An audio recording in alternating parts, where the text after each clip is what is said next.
नमस्कार. सरकारी योजना या चॅनलवर स्वागत आहे. राज्याच्या महिला व बालकल्याण मंत्री अदिती तटकरे यांनी दिलेल्या माहितीनुसार फेब्रुवारी महिन्याच्या सन्मान निधी वितरणाची तांत्रिक प्रक्रिया शुक्रवारपासून सुरू करण्यात आली आहे.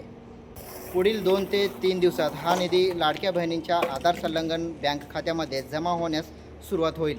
ई-केवायसी प्रक्रिया अनिवार्य शासनाकडून लाभार्थ्याची अचूक ओळख पटवण्यासाठी आणि पारदर्शकता राखण्यासाठी ई-केवायसी प्रक्रिया अनिवार्य करण्यात आली आहे. या प्रक्रियेमुळे एकाच व्यक्तीचे अनेक अर्ज करण्यास आळा बसणार असून अनुदान थेट पात्र महिलांच्या खात्यात जमा होणार आहे. आधार क्रमांकाशी बँक खाते संलग्न असल्यामुळे निधी वितरणाची प्रक्रिया अधिक वेगवान सुरक्षित झाली आहे. दरम्यान प्रशासनाकडून राज्यभरात ई-केवायसी पूर्ण करण्यासाठी विशेष मोहीम राबविण्यात येत आहे. अनेक ठिकाणी ग्रामपंचायत, महानगरपालिका आणि सेतू केंद्राच्या माध्यमातून महिलांना ई-केवायसी पूर्ण करण्यासाठी मदत केली जात आहे. 31 मार्चपर्यंत ई-केवायसी पूर्ण करण्यासाठी मुदत ठेवण्यात आली आहे. महायुती सरकारच्या या महत्त्वाकांक्षी योजनेमुळे राज्यातील आर्थिकदृष्ट्या दुर्बल महिलांना थेट आर्थिक सहाय्य मिळवत असून त्यांच्या स्वावलंबनाला चालना मिळत आहे.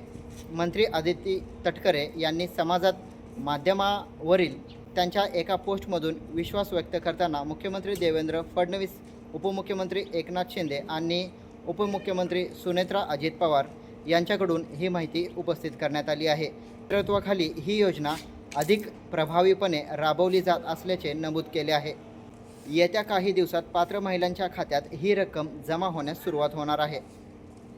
त्यामुळे सर्व लाभार्थी महिलांनी तातडीने ई-केवायसी प्रक्रिया पूर्ण करून शासनाच्या या योजनेचा लाभ घ्यावा, असे आवाहन प्रशासनाकडून करण्यात आले आहे. दरम्यान फेब्रुवारीनंतर लगेचच मार्च आणि एप्रिल महिन्याचे हप्तेही वितरित करण्यात येणार असून काही प्रकरणांमध्ये हे तिन्ही हप्ते एकत्रित स्वरूपात जमा करण्याची शक्यता आहे.